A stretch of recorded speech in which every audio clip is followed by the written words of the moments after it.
Hello students, welcome back in this course of learning lesson planning in mathematics based on model lesson plan. Last video में मैंने आपको explain किया था कि concept attainment model क्या है, what is concept attainment model.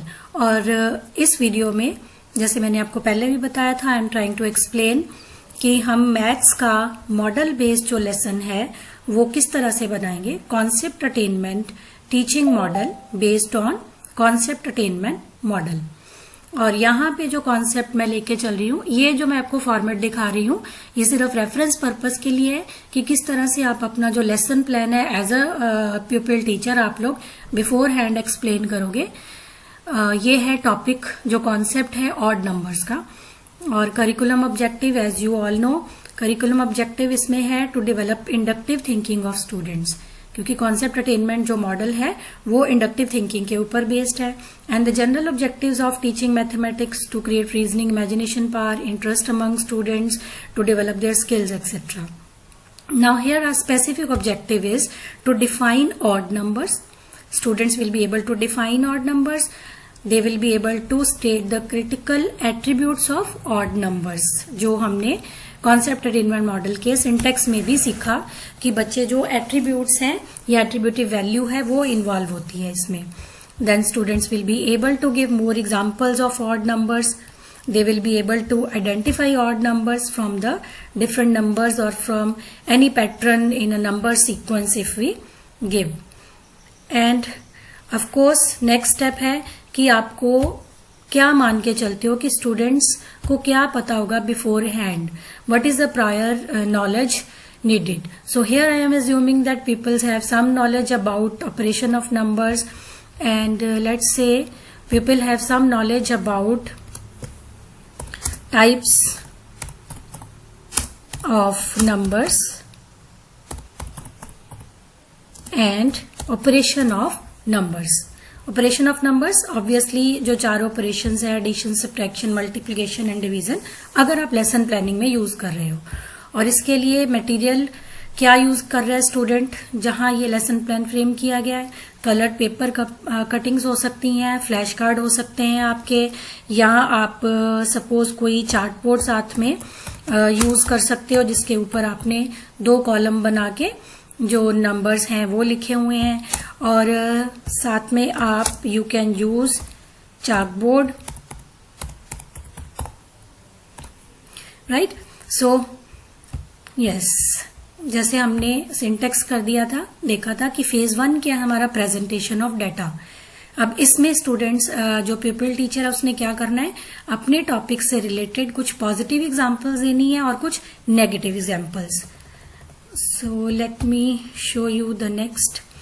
This is under phase 1. एक column positive examples का और एक नेगेटिव एग्जांपल्स का. जैसे अभी मैं आपको सिर्फ 5 एग्जांपल्स दिखा रही हूँ. पॉजिटिव में मैंने लिखी है 1, 5, 9 एंड सो ऑन. नेगेटिव में -12, 16, 18, 20 एंड 6. ये एग्जांपल्स हम क्यों दिखा रहे हैं, ताकि स्टूडेंट्स को शायद स्ट्राइक करे कि जो पॉजिटिव मैम ने लिखा है ये वाले नंबर किस कैटेगरी में, या इनके एट्रीब्यूट क्या हैं और नेगेटिव के एट्रीब्यूट क्या हैं. तो मैंने यहाँ पे 10 एग्जांपल्स ली हैं. आप स्टार्टिंग में 5 ले सकते हो, फिर उसके बाद स्टूडेंट से ऐड करवा के 10 एग्जांपल्स कर सकते हो जो ब्लैंक बॉक्स अगर बने होंगे. ठीक है, तो ये एग्जाम्पल स्टूडेंट को दिखा के टीचर उनसे एट्रीब्यूट के बारे में पूछेगा कि क्या ऐसा हाइपोथेसिस आप बना रहे हो जिसमें ही आपकी जो पॉजिटिव एग्जाम्पल्स मैं दे रही हूँ या दे रहा हूँ वो फिट बैठती है. और इस टास्क को देने के बाद टीचर जो है वो पैसिव रोल नहीं रहेगा, he will be in contact with the students. वो स्टूडेंट्स को एडवाइस करता रहेगा, स्टूडेंट्स से जो हाइपोथेसिस है वो निकलवाने की कोशिश करेगा. तो फेज 2 में जो स्टूडेंट्स हैं they will frame their hypothesis like positive example you see 1. तो स्टूडेंट्स ने एक ने हाइपोथेसिस फ्रेम किया, पॉजिटिव नंबर जो है वो पॉजिटिव साइड में लिखे हुए हैं, क्योंकि यहाँ कोई भी नेगेटिव नंबर, जितनी भी 8 एग्जांपल्स हैं उनमें नेगेटिव नंबर नहीं था, तो ऑब्वियसली स्टूडेंट्स ने पॉजिटिव नंबर्स लिख लिया. फिर नंबर डिविजिबल बाय इटसेल्फ, क्योंकि 5 प्राइम नंबर है तो कईयों ने डिविजिबल बाय इटसेल्फ लिखा. 9 डिविजिबल, नॉट डिविजिबल बाय 2.